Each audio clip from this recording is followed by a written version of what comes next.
Hi everyone, so this is our demonstration video कि किस तरह से हम मेंस के बैचेस को पढ़ाने वाले हैं, किस तरह से आपके क्वेश्चंस वगैरह आंसर होंगे। ठीक है, बैचेस किस तरह से मूव करेंगे। इस वीडियो में एक चीज़ मैं अभी बता देती हूँ, हमारे जो बैचेस होंगे वो बायलिंगुअल होंगे। ठीक है, बायलिंगुअल होंगे यानी इंग्लिश और हिंदी दोनों में रहेंगे। इसमें पीपीटी जो है इसमें थोड़ा इंग्लिश में ही कंटेंट है, बट जब आपको क्लासेस में कंटेंट दिया जाएगा तो इंग्लिश और हिंदी दोनों में ही पढ़ाया जाएगा। कोई भी टॉपिक, आंसर्स को किस तरह से लिखना है वो पैटर्न बताया जाएगा। हर टॉपिक को, जो भी सब्जेक्ट हम उठाएंगे उसमें जो जो टॉपिक्स इंपॉर्टेंट हैं, हर टॉपिक को किस तरह से आपको आंसर करना है, एक उसका फिक्स्ड पैटर्न अपन रखेंगे और उसी पैटर्न के हिसाब से आपको कंटेंट मैं प्रोवाइड करती जाऊंगी क्लास के टाइम पे। चलिए मैं स्टार्ट करती हूँ अब इस वीडियो को। ठीक है, नाउ स्टार्टिंग विद, तो सबसे पहले क्या क्या क्वेश्चंस पूछे जा सकते हैं। तो questions insanity as a defence आज का हमारा टॉपिक रहने वाला है। हम इस टॉपिक में डिस्कस करेंगे कि क्या क्या क्वेश्चंस है। सबसे पहला क्वेश्चन है, discuss the liability of the following of A in the following cases.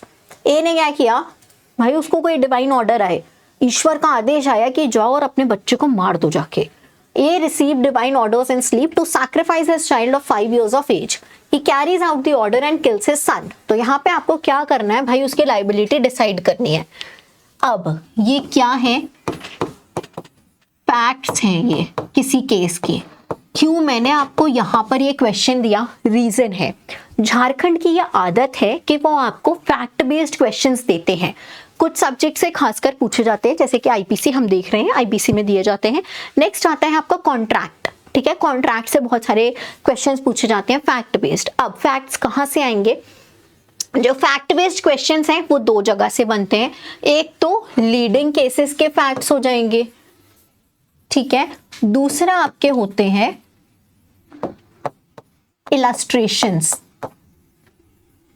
ठीक है, तो अगर हम बात करें तो ये दो चीजें हैं जिनसे, जहां से क्वेश्चंस बन सकते हैं, फैक्ट बेस्ड क्वेश्चंस। तो इन्हें कैसे आंसर करना है ये सब क्लास में बताया जाएगा। बहुत ज्यादा पैटर्न में चेंज नहीं करना है, अपने आंसर्स में एक रेगुलरिटी, कंटिन्यूटी रखनी है। इस तरह से आंसर्स लिखने हैं कि भाई जो पढ़ रहा है ना उसका पढ़ने में इंटरेस्ट बने। ठीक है, दैट्स व्हाट जो आपको हेल्प करेगा नंबर पाने में। How and when person can take unsoundness of mind as a defense against criminal liability। कैसे और कब हम पागलपन को एक तरह से एज अ डिफेंस यूज कर सकते हैं। ठीक है, कहाँ देखने को मिलेगा हमें, सेक्शन 84।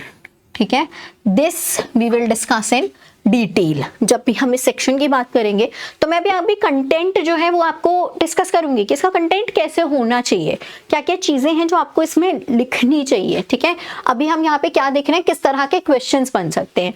तो हम कोई भी टॉपिक स्टार्ट करेंगे उसको इसी तरह से करेंगे, हम क्लासेस में भी मूव ऐसे ही करेंगे। कोई भी हमने टॉपिक लिया, उसके इंपॉर्टेंट क्वेश्चंस देख लिए स्टार्टिंग में ही कि ये क्वेश्चंस हैं, अब इनके आंसर कैसे करने हैं। ठीक है, ऐसा नहीं है कि इसके लिए हम अलग आंसर प्रिपेयर कर रहे हैं, इसके लिए अलग कर रहे हैं, इसके लिए अलग कर रहे हैं, इसके लिए अलग कर रहे हैं, नहीं। एक फिक्स स्टैटिक आंसर रहेगा एक टॉपिक से रिलेटेड, उसको किस तरह से मोल्ड करना है वो हम सिखाएंगे आपको। ठीक है, एक तो फिक्स आंसर देंगे और उसको मोल्ड करना सिखाएंगे। आगे बढ़ रहे हैं, discuss unsoundness of mind as a defense in criminal liability. How is legal insanity different from medical insanity? Recently ये क्वेश्चन थोड़ा ज्यादा पूछा जाने लगा है, तो हमें क्या पता होना चाहिए सबसे पहले कि डिफेंस कैसे है। ठीक है, दूसरा लीगल और मेडिकल इंसैनिटी में डिफरेंस क्या होता है, मूव करेंगे हम आगे। टाइटल्स में आगे जो हमारी स्लाइड्स हैं उसमें पूरा ये आंसर रहेगा आपका। Discuss the circumstances under which unsoundness of mind as a defence. देखो क्वेश्चंस कहीं ना कहीं क्या चीज देखनी है, unsoundness, defence, circumstances, unsoundness, defence. Word पकड़ो, क्वेश्चन क्या पूछ रहा है उसके वर्ड्स पकड़ो। ठीक है, वर्ड्स पकड़ोगे तो आंसर करने में आसानी रहेगी। अब मैं यहां पर आपको एक पैटर्न बता दूं कि कैसे हम मूव करेंगे आंसर्स के साथ। किस तरह से हम किसी भी टॉपिक को अगर हमें पढ़ना है, आंसर लिखने, मेंस पर्सपेक्टिव, सिर्फ मेंस, सबसे पहली चीज होनी चाहिए आपके किसी भी आंसर में इंट्रोडक्शन। ठीक है भाई, हम मुझे नहीं मालूम, मैं पेपर चेक कर रही हूँ, मैं टीचर हूँ, मुझे नहीं पता क्या क्वेश्चन है, आपने नंबर डाला और सीधा सेक्शन लिखना स्टार्ट कर दिया, मुझे कैसे समझ में आएगा कि ये सेक्शन किससे डील कर रहा है? भले ही एक लाइन लिखो, 1 से 2 लाइन लिखो, ज्यादा टाइम मत दो उसमें। 1 to 2 lines of introduction should be there in every answer. जैसे बेसिक स्ट्रक्चर जो मैं कह रही थी ना आपसे, वो बेसिक स्ट्रक्चर है ये हमारा। दूसरी चीज बहुत ही जरूरी, वो है लेजिस्लेटिव प्रोविजन। हम नहीं भूल सकते अपनी बेयर एक्ट किसी भी पॉइंट पे। आपने इंट्रोडक्शन लिख दिया, लेजिस्लेटिव प्रोविजन लिख दिया, आधा काम यहाँ पर हो गया। ठीक है, इसके बाद अगर आपके पास टाइम बचता है तो आप इस लेजिस्लेटिव प्रोविजन को तोड़ने की कोशिश करो। तोड़ना मतलब एनालिसिस। ठीक है, एनालिसिस में जाओ। एनालिसिस में क्या डिस्कस करते हैं हम? कंडीशंस डिस्कस करते हैं कि क्या कंडीशंस हैं, कहाँ पे सेक्शन अप्लाई होगा, कहाँ पे नहीं होगा, क्या मतलब क्या एसेंशियल्स होते हैं, वो सारी चीजें हम इसमें डिस्कस करते हैं। पर अगर आपके पास टाइम नहीं है ना, अगर दिक्कत है कि टाइम कम पड़ सकता है, आप legislative provision as it is mention कर दो। ठीक है, ये सब आपको क्लासेस में सिखाया जाएगा। ठीक है, कैसे करना है, क्या क्या चीजें उसमें होनी चाहिए। Judicial decision, important judicial decision के बिना जुडिशरी का आंसर आप पूरा कैसे कर सकते हो? कैसे? How is it possible? नहीं हो सकता ना। इंपॉर्टेंट जुडिशियल डिसीजन चाहे एक लिखो, लीडिंग केस लिखो, उसमें जो रेशियो है उसको वैसी का वैसी लिख दो, बहुत है, हमारा काम हो गया। और last but not the least is conclusion. Conclusion के बिना कोई भी आंसर पूरा नहीं होता है। ठीक है, हम जल्दबाजी में क्या करते हैं, लेजिस्लेटिव प्रोविजन लिख दिया, जुडिशियल डिसीजन लिख दिया, बस हो गया, अब हमें और जरूरत नहीं है कुछ करने की। That is not right, that is not the correct way. क्यों? अब आपको इसके नंबर तो मिलेंगे, बट अगर आपने ये तो लाइन लिख दी होती ना, सिर्फ एक लाइन दोनों की लिख दी होती, आपको कम से कम आपका +1 हो जाता उसमें। तो जिस आंसर में आपको 3.5 से 4 नंबर मिल रहा था, उसमें आपको 5 नंबर तक मिल सकता है, 5 से 6 नंबर तक बढ़ सकता है आपका। ठीक है, और 10 नंबर के क्वेश्चन में अगर हमने 5-6 नंबर एक क्वेश्चन में पा लिया, सोचो कितना मजा आ जा रहा है, कितना, है ना? कितना मजा आ रहा है कि भाई हर पेपर में कम से कम मेरे नहीं तो 55 से 60 के बीच में नंबर बन रहे हैं, 55 से 60 के बीच में नंबर बन रहे हैं। अगर ये बन रहे हैं ना लॉ में, आपने अपना सिलेक्शन, अपनी सीट जो है वो कर दी है वहां पे पक्की कि ये तो मेरी सीट हो गई। ठीक है, समझ रहे हो डिफरेंस? समझ रहे हो? तो ये सारी चीजें कैसे लिखनी है, क्या लिखना है, कितना कंटेंट होना चाहिए, कहाँ पे हमें रुक जाना चाहिए, रेगुलर टेस्ट, इन सब के साथ हम आपको इस कोर्स में दे रहे हैं कि ये किस तरह आपको क्या क्या चीजें लिखनी है। अब इंट्रोडक्शन की बात कर लेते हैं, वापस इंसानिटी पे आ जाते हैं। ठीक है, वापस इंसानिटी पे आते हैं। इंट्रोडक्शन सेक्शन 6 कहते हैं सारी डिफेंसेस जो है, सारे जो ऑफेंसेस हैं उनकी सबकी डेफिनेशंस हम किसके लाइट में देखते हैं? जनरल एक्सेप्शंस के लाइट में देखते हैं। उसको क्लासिफाई कर दिया। देखो अब इतना सा लिखने में मुश्किल से 1 मिनट लगेगा आपको। क्लासिफाई कर दिया 2 पार्ट में, एक्सक्यूजेबल और जस्टिफिएबल। ठीक है, excusable, person is excused from criminal liability, absence from of mains रिया। 2 तरह के डिफेंसेस हो सकते हैं, जहां पे एक में क्या हो रहा है कि मेंस रिया नहीं है, क्योंकि मेंस रिया नहीं है इसलिए मैं बच गई, एक्सक्यूज हो गई उससे। ठीक है, मेंस रिया क्या है? Mental element. तो मेंटल एलिमेंट एक्सेप्ट वहां नहीं था। अब कोई अगर पागल है, हम इंसानिटी का ही एग्जाम्पल लेते हैं, कोई अगर पागल है तो क्या वो किसी को मारने की मंशा रख सकता है? एग्जाम्पल मर्डर का ये ले रहे हैं, वो जो फैक्ट थे उसी को ही ध्यान रख रहे हैं। ठीक है, क्या वो किसी को मारने की मंशा रख सकता है? नहीं, he is not capable enough to form that mens rea. उसमें इतनी उसमें समझ ही नहीं है कि वो वाला जो मानसिक जो एक हमें एलिमेंट की यहाँ पे जरूरत पड़ रही है वो पूरा पड़ जाए। ठीक है, तो वहां क्या हो रहा है, एब्सेंस हो रहा है मेंस्ट्रिया का, क्योंकि एब्सेंस है इसलिए उससे वो एक्सक्यूज हो रहे हैं। ठीक, नेक्स्ट है जस्टिफिएबल डिफेंस।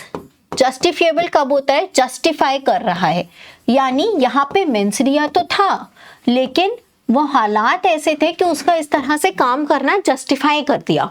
ठीक है, उसने जो काम किया वो जस्टिफाई हो गया उन हालातों के अंदर। यहाँ पे कौन सा आता है, यहाँ पे आता है आपका सेक्शन 96 से 105, बेसिकली प्राइवेट डिफेंस के सेक्शंस आते हैं यहाँ पे। तो होता ये है कि भाई प्राइवेट डिफेंस में हमें पता है हम कुछ गलत कर रहे हैं, लेकिन डिफेंस में कर रहे हैं, जैसे एग्जाम्पल है, बहुत सारे एग्जाम्पल्स हैं उसमें। एक one of the example is acid attack हो रहा है किसी पे, अब अगर वो उसे रोकने के लिए मार दें किसी को, तो क्या ये जस्टिफाइड है? यहाँ पे मारना एलिमेंट था, ठीक है, लेकिन जस्टिफाई हो गया ना, इसलिए वो आ गया जस्टिफिएबल डिफेंसेस में। अब इस पे ज्यादा लिंगर ऑन नहीं करते हैं, आगे बढ़ते हैं। लेजिस्लेटिव प्रोविजन की अगर मैं बात करूं, जैसा मैंने आपको बताया, ये लिख दिया, बहुत बड़ा काम कर दिया। ठीक, बहुत बड़ा काम ये कर दिया कि भाई बिना बेयर प्रोविजन के और बिना जुडिशियल डिसीजन के आप मेंस का आंसर नहीं लिख सकते। जुडिशियल सर्विसेज में अगर आप जा रहे हो तो जुडिशरी चाहती है कि आप प्रोविजन भी लिखो, आप उसके आंसर्स, उसके प्रोविजन के साथ साथ केस लॉस भी लिखो। प्रोविजन है सेक्शन 84, हम इंडियन पीनल कोड की बात करेंगे, झारखंड में नहीं आ रहे हैं नए लॉस, ठीक है, तो उस उतना जितना है हमारे पास उस पर अच्छे से पकड़ लेते हुए, act of person of unsound mind, nothing is an offence which is done by a person who at the time of doing it is by reason of unsoundness of mind is incapable of knowing the nature of the act, or that whatever he is doing is either wrong, contrary to law। ठीक है, तो तीन चीजें हो रही हैं, उसको ये सब कुछ नहीं पता है। अब एनालिसिस, इंग्रेडिएंट्स की मैं बात करूं, तोड़ना मैं सिखा दूंगी, बहुत मुश्किल नहीं होता है। इंग्रेडिएंट्स, एसेंशियल्स, कुछ भी आप लिख सकते हो इसको। अनिवार्यताएं हो गई, ठीक है, कुछ शर्तें हैं जो पूरी होनी चाहिए, कंडीशंस हो गई। तो अगर आप इनकी बात करो, ये सब कहीं अलग से नहीं आता है, ये आता है आपका सेक्शन से ही। ठीक है, तो अगर आपके पास टाइम है, आपकी राइटिंग फास्ट है, आप लिख सकते हो तो लिखो।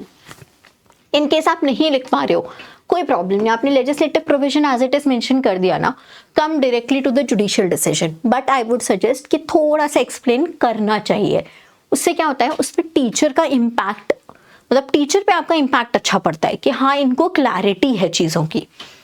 Ingredients, act done by a person of unsound mind, काम किसने किया है, किसी ऐसे व्यक्ति ने जो विकृत चित्त के थे। ठीक है, दूसरा, जो ये व्यक्ति काम कर रहे थे उन्हें नहीं पता था किस, उनका जो कार्य कर रहे हैं उसका क्या प्रकृति का है। पहली चीज, act was contrary to law, उन्हें नहीं पता था कि वो विधि विरुद्ध कार्य कर रहे हैं।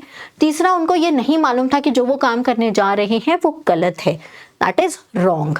मैंने क्या किया यहाँ पे, कुछ ज्यादा नहीं करना है, जो बेयर प्रोविजन है, person of unsound mind, act done by a person of unsound mind. ठीक, such person is incapable of knowing what the nature of the act is contrary to law, nature of the act contrary to law or is wrong। ठीक है, तो हमने यहाँ क्या किया, हमने provision से ही एसेंशियल्स को निकाल लिया। ठीक है, जो ये इनकैपेसिटी है कि उन्हें पता नहीं है जो वो कर रहे हैं, जो इनकैपेसिटी है that is due to unsoundness of mind. ठीक है, next is such incapacity exists at the time of commission of the crime. ठीक है, तो जब वो काम कर रहे थे, जब वो ये ऐसे अपराध कर रहे थे, तब ये जो विकृत चित्त था उनका उस टाइम पे था, उस वक्त वो उपस्थित था। ठीक है, ये चीज ध्यान रखनी है। Now the next question was legal insanity versus medical insanity. मान लो सिर्फ ये क्वेश्चन पूछ लिया, तो आपको ऐसे में क्या करना है, आपको इंट्रोडक्शन लिखना है। नेक्स्ट आपको जो करना है वो ये है कि इंट्रोडक्शन लिखने के बाद लेजिस्लेटिव प्रोविजन मेंशन करना है, and then come directly to this part, legal insanity versus medical insanity. और इससे रिलेटेड अगर जुडिशियल डिसीजन आपको एक मेंशन है यहाँ पे, उस जुडिशियल डिसीजन को मेंशन कर देना है। ये हुआ आपका सिर्फ लीगल इंसैनिटी और मेडिकल इंसैनिटी का आंसर। अगर आपसे सिर्फ डिफेंस पूछा गया कि हमें सिर्फ डिफेंस लिखना है, तो आप क्या करोगे, तब आप सिर्फ इंट्रो लिखोगे, लेजिस्लेटिव प्रोविजन लिखोगे, इस पार्ट को स्किप कर दोगे। ठीक है, legal insanity versus medical insanity को स्किप कर दोगे, ठीक है। ये आप कब कर रहे हो, जब सिर्फ डिफेंस का क्वेश्चन आ रहा है। तो क्या बता रही हूं मैं आपको, तरीका आंसर लिखने का, कि कब कितना कंटेंट लिखना है। ये नहीं है कि हमें अगर 100 चीजें आती हैं तो हम पूरे आंसर में 100 की 100 चीजें लिख दें। वो पूछ अगर हमसे 20 चीजें आए तो हम 20 का ही जवाब देंगे। एक्स्ट्रा नहीं लिखना है। किसी को पसंद नहीं है बहुत ज्यादा पढ़ाई करना, आपको नहीं है, जो कॉपी चेक कर रहा है ना उसको भी नहीं है, तो एक्स्ट्रा नहीं लिखना है, ठीक है। मूविंग फॉरवर्ड, लीगल इंसैनिटी क्या होती है, अगर उसको पता है वो कुछ गलत कर रहा है, ठीक है, लेकिन वो कौन से नेचर में कर रहा है, जो सेक्शन 84 में दे रखा है, उसे नहीं पता वो कुछ गलत कर रहा है, act was wrong, act is contrary to law, और whatever he is doing is against the law, अगर वो इस तरह से कर रहा है तभी वो लीगल इंसैनिटी में आएगा, यानी सेक्शन 84 की कंडीशंस पूरी होनी चाहिए, बहुत basic. If a person is aware that he has done something wrong but he is medically insane, he shall not avail any exception under section 84. Next is accused is not entitled to a plea of insanity if it is proved that accused has understood the nature of the act. कब नहीं है not entitled, जब वो समझ गया हो कि उसका जो काम कर रहा है उसका प्रकृति किस प्रकार की है, ठीक है, समझ गए। धारा 84 में दिए गए जो भी शर्तें हैं अगर वो पूरी नहीं हो रही हैं तो भाई तुम अगर मेडिकली इंसेन भी हो ना, मान लिया चिकित्सक रूप से भी अगर आप विकृत चित्त के हैं तो भी वो मान्य नहीं होगा, ठीक है। बर्डन ऑफ प्रूफ किस पे होता है, onus of proving, section 105 Indian evidence act. कोशिश करनी चाहिए हमें कि जहां पर भी हो पाए लॉज को थोड़ा सा कनेक्ट कर लो। रीजन होता है, इससे दिखता है कि आपकी प्रेजेंस कितनी है उस क्वेश्चन में। ऐसा नहीं है कि आपने रट के बस वहां पे लिख दिया, नहीं, आप उसको किसी चीज से कनेक्ट कर रहे हो। कनेक्ट करने के लिए हमें सोचना पड़ता है थोड़ा, तो यही हम अभी आंसर लिखते समय ही सोच लेते हैं ना, अभी तैयार करते समय ही सोच लेते हैं कि भाई 105 एविडेंस एक्ट एक पॉइंट हो गया खत्म, बर्डन ऑफ प्रूफ अलग हमने बता दिया और ऊपर से ये भी बता दिया कि करना कैसे है उसको, ठीक है।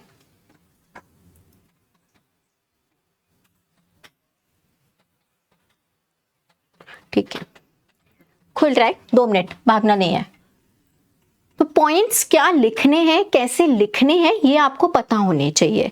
वो ही आपको हेल्प, ये जो बैच होगा ये आपको इसी में हेल्प करेगा कि क्या क्या पॉइंट्स लिखने हैं, कोई एक टॉपिक को किस तरह से तैयार करना है। मान लो इंसानिटी, उस पर 5, 6, 10 तरह से क्वेश्चंस पूछे जा सकते हैं। अब आप 10 अलग तरह के आंसर्स तो प्रिपेयर नहीं करोगे ना उस पे, तो किसी भी टॉपिक पे आप किस तरह से एक फुल फ्लेजेड मैनर में उसको तैयार करो कि उससे कोई भी क्वेश्चन आ जाए आप उसे जवाब दे लो। ये आपको इस बैच में देखने को मिलेगा, ठीक है।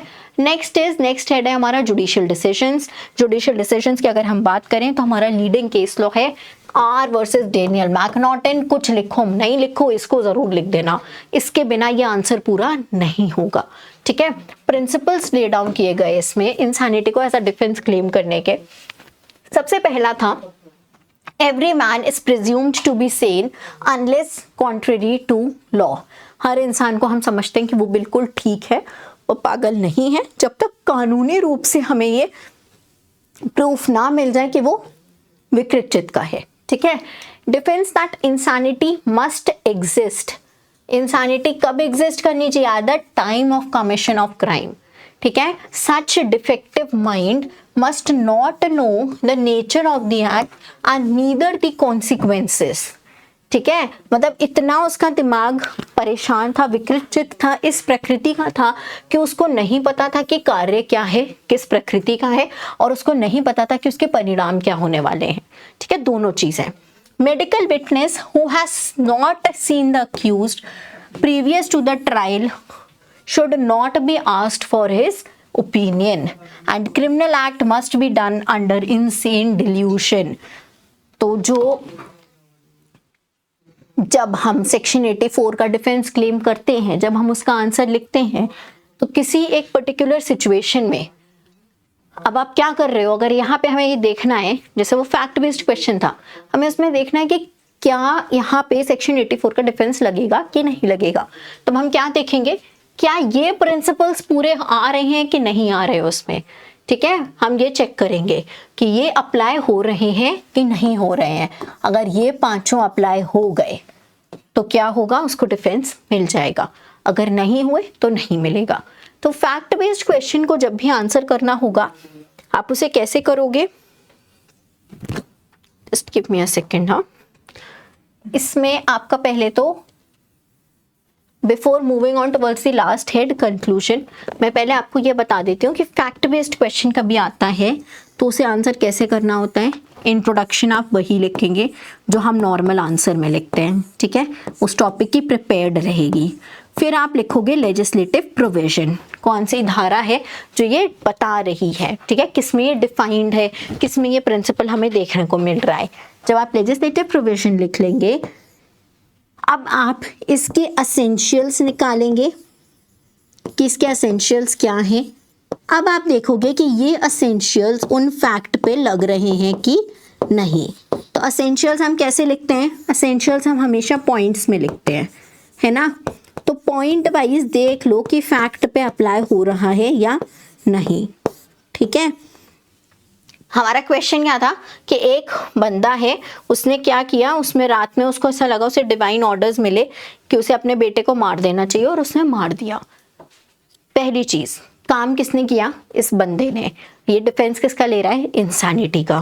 तो act done bye insane person. दूसरी चीज हम देखेंगे क्या क्या 3 असेंशियल्स थे ना इसमें, that he must not know the nature of the act, he must not know that what he has done is wrong, he must not know that whatever he is doing is contrary to law। ठीक है, तो हम इन 3 चीजों को देख रहे हैं। अब इन 3 पॉइंट्स में से क्या कहाँ टिक लग रहा है। एक्ट किसने किया, एक बाप ने किया जो इंसेन है। कौन बाप अपने बेटे को मार देगा, और ऐसे नहीं मारेगा, टुकड़े टुकड़े करके मार देगा, ठीक है। तो एक का काम हमें समझ में आ रहा है कि इंसेन तो है, ठीक। दूसरा क्या, इसे पता था ये जो कर रहा है ये रॉन्ग है, गलत है, नहीं भाई उसको नहीं मालूम था, ठीक है। तो ये वाला भी टिक हो गया। क्या उसे पता था जो वो काम कर रहा है वो कॉन्ट्रेरी टू लॉ है, मालूम था उसको, नहीं ये भी नहीं मालूम था। उसने बस डिवाइन ऑर्डर लिया और उसने मार दिया। लास्ट उसमें देखा क्या उसे नेचर पता था एक्ट का, उसे कुछ नहीं पता था। वो बेसिकली किसी एक आदेश के अंदर काम कर रहा था, एक आदेश उसको दिया गया और उसने उसके तहत काम कर दिया।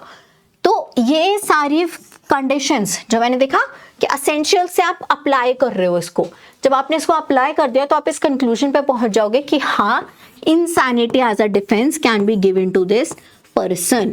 और उसके बाद आप मेंशन करेंगे इस केस लॉ को भी in light of the principles which are laid down in Daniel versus M'Naghten. भी हम ये बोल सकते हैं, हम क्या बोल सकते हैं कि भाई that person A who murdered his child did it under the effect of insanity, so the defense of insanity can be given to him, ठीक है। लास्ट मैंने आपको बोला कि नहीं भूलना है एक चीज, कुछ केसेस और रह गए। दया Bhai Chhagan Bhai Thakkar versus state of Gujarat, ठीक है। दया भाई छगन भाई ठक्कर और Sudhakaran versus state of Kerala, इन दोनों केसेस में क्या किया गया है, इन दोनों केसेस में ही ये प्रिंसिपल सेम प्रिंसिपल्स हैं जो ले डाउन किए गए। एक 1964 का है, एक 2010 का जजमेंट है। Prosecution must establish guilt beyond reasonable doubt that the commission of the crime of the accused was done with requisite mains रिया। तो काम किसका होता है, बर्डन ऑफ प्रूफ किसका होता है। बर्डन ऑफ प्रूफ हमेशा प्रोसिक्यूशन पे रहता है कि उसको प्रूव करना है, prosecution has to prove this कि जो भी हुआ यहाँ पे, ठीक है, जो भी यहाँ पे इसने काम किया है, जो भी एक्ट हुआ है, that person that accused is guilty beyond reasonable doubt. Accused के ऊपर बर्डन जो डिफेंस प्रूफ करने का, डिफेंस प्रूफ कौन करता है, अक्यूज्ड प्रूफ करना होता है 105 के हिसाब से एविडेंस एक्ट।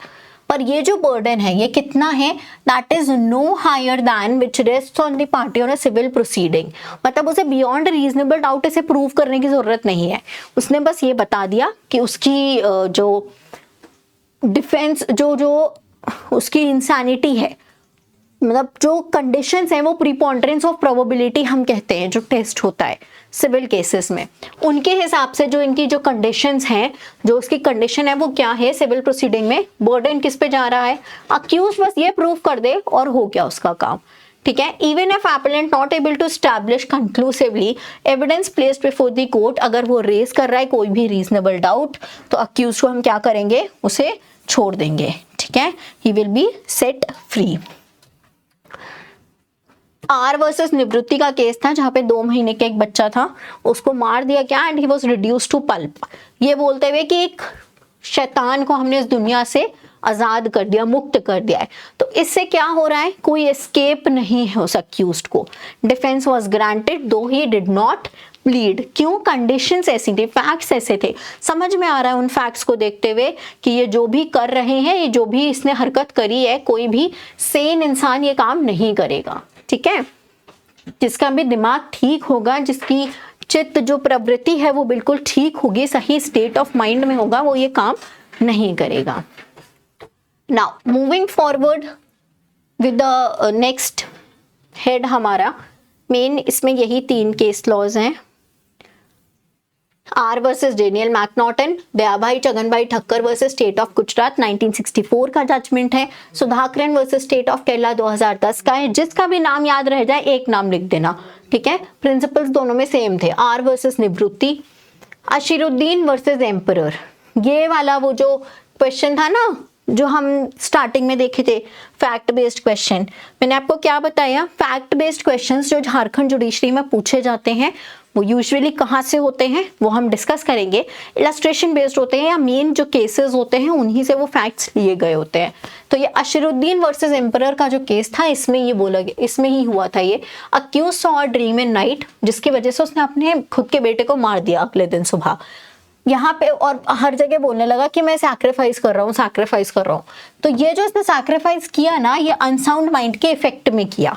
ठीक है, ये चीज समझ गए कि क्यों हम बोल रहे हैं वो अनसाउंड माइंड के इफेक्ट में कर रहा है। नॉर्मल इंसान को ये काम नहीं करेगा। तो जब भी कोई फैक्ट बेस्ड क्वेश्चन आएगा, हम उसे कैसे बात करेंगे, इंट्रोडक्शन देंगे, लेजिस्लेटिव प्रोविजन देंगे, एसेंशियल्स डिस्कस करेंगे, उससे रिलेटेड कोई अगर फैक्ट मेन केस लॉ है, लीडिंग कोई केस लॉ याद आ जाता है, उसे मेंशन करेंगे। और फिर आप ये लिखोगे that in the light of all the above stated legislative provisions, judicial decisions and essential elements, हमें ये लगता है कि इनको ये डिफेंस मिलना चाहिए या नहीं मिलना चाहिए, depending upon what ever the question is. अगर सिंपल क्वेश्चन है तो बिल्कुल इसी फॉर्मेट में आंसर रहेगा। फाइनली कंक्लूजन, बट इसको नहीं छोड़ना, प्लीज मत छोड़ना। लास्ट का समझ के लोग छोड़ देते हैं। कंक्लूजन बहुत इंपॉर्टेंट रोल प्ले करता है। आप कोई भी बात शुरू करें, उसका कहीं तो अंत होना चाहिए ना। रैंडम बस यहीं तक लिख के छोड़ देना एक अब्रप्ट एंडिंग देता है आपके आंसर को, और वो अब्रप्ट एंडिंग की वजह से आपके नंबर होते कट, डिडक्ट, नेगेटिव मार्किंग होती है। एक line of conclusion would not take more than 10 to 20 seconds आपके, बट आपका वो नंबर बचा लेगा। ठीक है, आधा से 1 नंबर आपका बढ़ जाएगा उस आंसर में। Conclusion simple. Insanity defense refers to the defense that an accused can plead in a criminal trial in that the defendant admits the action. ठीक है, ये हटा दो। तो बेसिक क्या है कि वो एक तरह का डिफेंस है जो वो क्रिमिनल ट्रायल में डिफेंस ले सकता है। The insanity defence refers to the defence that a defendant can plead in a criminal trial. He admits the action but asserts the lack of culpability based on mental illness. ठीक है, तो defence क्या है? Defence ये है कि भाई ठीक है, मैं मतलब मुझसे गलती हुई, लेकिन समझो मेरे पास मेंसरिया नहीं था ना। कहाँ शुरू किया था हमने? इंट्रोडक्शन में यही बात बोली थी ना कि यहाँ मेंसरिया नहीं है, और कंक्लूजन हम यही कर रहे हैं। एंड में हम कंक्लूड भी उसी लाइन पे कर रहे हैं कि मेंटल इलनेस की वजह से उसने वो काम तो कर दिया, लेकिन हम उसको सजा नहीं दे सकते। क्यों? क्योंकि उसके पास मेंसरिया नहीं है। जब भी हम क्राइम की बात करेंगे तो 2 चीजें इंपॉर्टेंट है, एक्टिस रिया और मेंस रिया, है ना। इस पे अगर आप एंड कर रहे हो तो ये कंप्लीट कर रहा है आंसर को। ठीक है, हम कभी भी अल्फाबेट्स लिखते थे बचपन में, ए से लेके जेड तक, अगर वो पूरा नहीं होता था, कहीं आप पी पे रुक गए हो तो भी उसे पूरा नहीं माना जाता था। आपको हमेशा ए से जेड तक ही लिखना होता था। तो समझ रहे हो, यहाँ पर भी सेम सिचुएशन है कि आंसर जब तक आप कंक्लूजन नहीं कर रहे हो, आपने जेड पे पहुंचे ही नहीं हो। ठीक है, तो कंक्लूजन एक लाइन बिल्कुल लिखनी है। इसके साथ ये आपका जो डेमोन्स्ट्रेशन वीडियो है ये पूरा होता है। ठीक है, अब इसी तरह से हर सब्जेक्ट, हर टॉपिक डिस्कस किया जाएगा। इसके अलावा जो आपके प्रीवियस ईयर क्वेश्चंस हैं, जैसे ही आपका वो सब्जेक्ट कंप्लीट हो जाता है वैसे ही उन प्रीवियस ईयर क्वेश्चंस को डिस्कस किया जाएगा ताकि कोई भी क्वेश्चन आपका छूटे नहीं, ठीक है। With this it's an end to this demonstration video. Thank you very much. Hope to see you soon in our batches. Thank you.